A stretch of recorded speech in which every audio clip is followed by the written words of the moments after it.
ভাই জীবনে কত ডাক্তার দেখলাম, এরকম ডাক্তার কখনো আমি দেখিনি। এই ডাক্তারটি পাকিস্তান দেশের।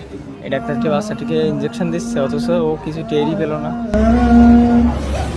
दो पल का ख्वाबों का कारवां और फिर चल दिए तुम कहाँ हम कहाँ और फिर चल दिए तुम कहाँ हम कहाँ दो पल की दिन ये दिलों की दास्तां